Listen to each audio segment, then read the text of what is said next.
When people talk about legendary guitarists, the same names always pop up. Hendrix, Clapton, Page. But what about the ones who never got the spotlight they deserved?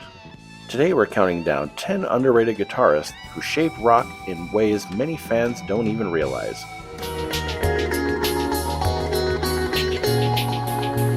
Number 1. Vini Reilly.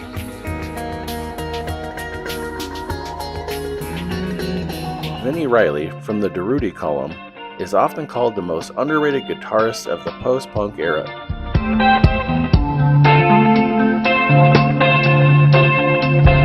His playing was atmospheric, delicate, and emotional, more like painting than shredding.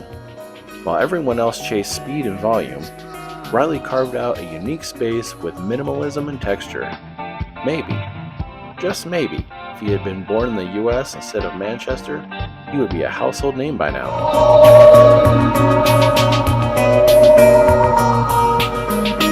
His work showed that guitar could be poetic without losing power. And honestly, he proved silence and space can be just as loud as distortion.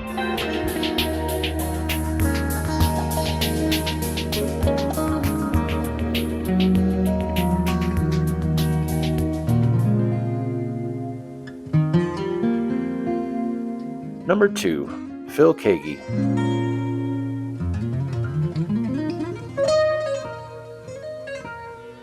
Phil Keaggy is a guitarist so good that rumors spread Hendrix once called him one of the best in the world. Whether that story is true or not, one listen to his playing is enough to understand why the myth exists.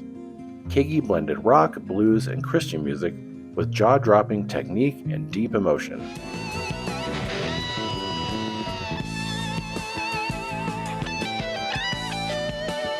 He could shred, but more importantly, he could make the guitar sing like a voice.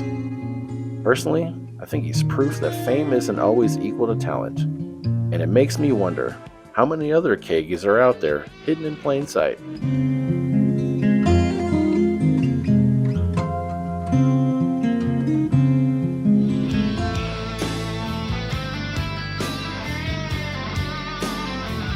Number 3. Jeff Healey. Jeff Healey was blind, but he saw more possibilities in a guitar than most players with perfect vision.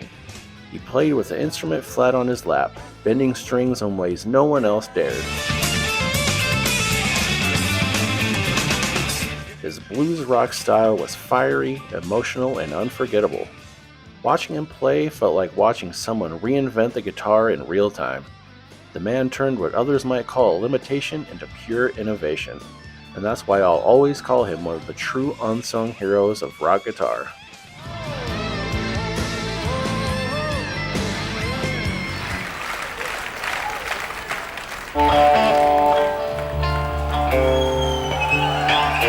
Number 4. Rory Gallagher. Rory Gallagher sold millions of records and blew audiences away live. But somehow he never got the mainstream respect he deserved. His battered Fender Strat became an extension of his soul, pouring out raw blues and rock energy. Clapton once admitted he wished he had Rory's chops. That says everything. The big question is, why wasn't Rory bigger? Maybe because he cared more about music than fame. But for those who know, Gallagher isn't underrated, he's untouchable.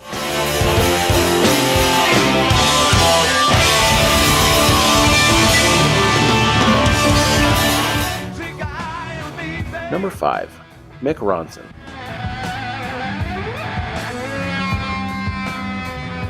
Mick Ronson was the quiet architect behind David Bowie's glam rock revolution.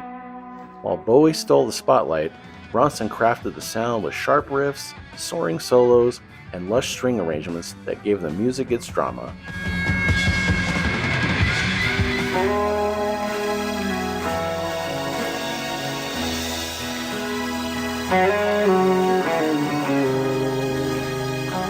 His guitar on Moon Age Daydream is explosive, but performances like Slaughter on 10th Avenue that Rock Palast in 1980 show just how powerful and versatile he was on his own.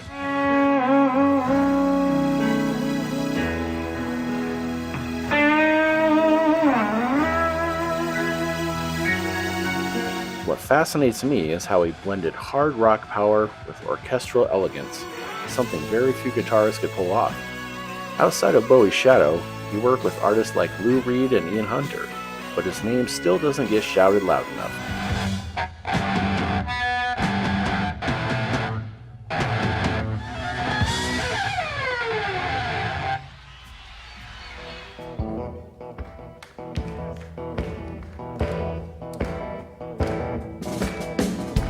Number 6. Steve Hackett.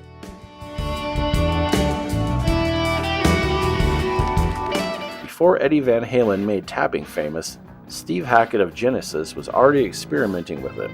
His progressive style pushed guitar playing into new territory, full of textures, effects, and classical influences.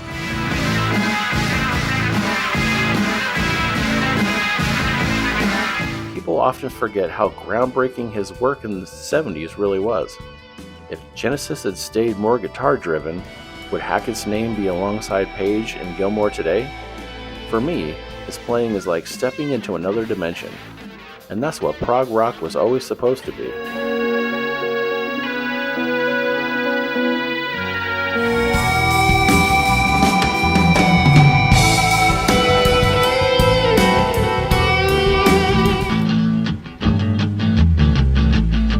Number 7.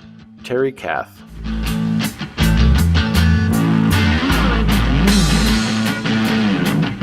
Terry Kath, a guitarist from Chicago, was so good that Hendrix supposedly said, "He's better than me."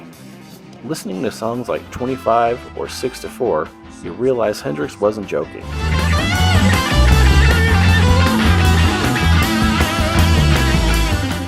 Kath mixed jazz, rock, and soul with effortless power. Sadly, his career was cut short when he accidentally shot himself in 1978 while handling a gun he thought was unloaded. He never reached the fame he should have. Personally, I think he was one of the most naturally gifted guitarists of his era, and yet outside hardcore fans, his name is barely mentioned. That's a crime.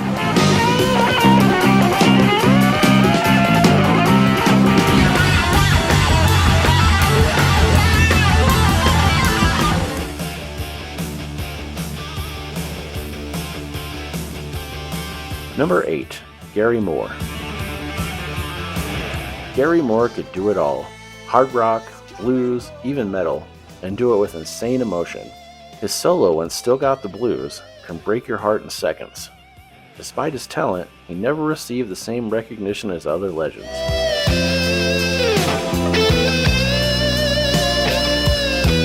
Maybe because he was always moving between genres, never fitting into one box. I think that's what made him special. Moore wasn't chasing trends, he was chasing truth in every note.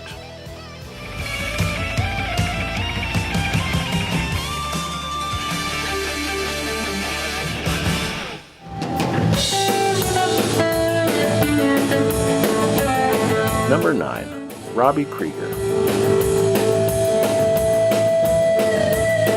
When people think of the Doors, they think Jim Morrison.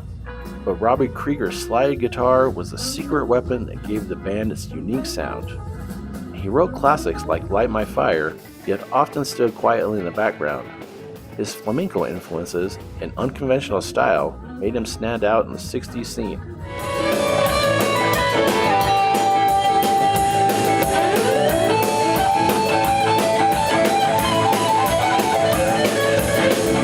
If Morrison hadn't overshadowed him, would Krieger be celebrated as one of the greats? He is proof that not all guitar heroes wear the spotlight.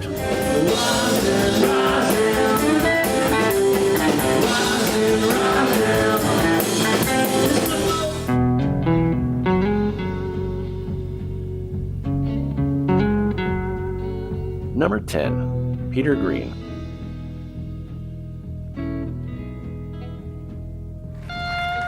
Peter Green founded Fleetwood Mac before they turned into a pop machine, and his blues guitar was pure magic. Songs like Albatross and Black Magic Woman showcase a tone that's warm, haunting, and unforgettable.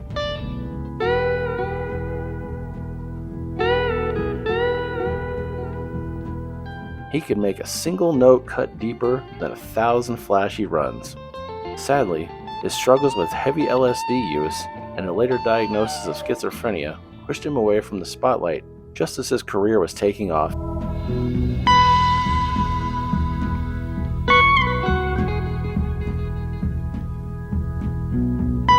His influence, though, is still underrated today, and honestly, rock as we know it would look very different without Peter Green.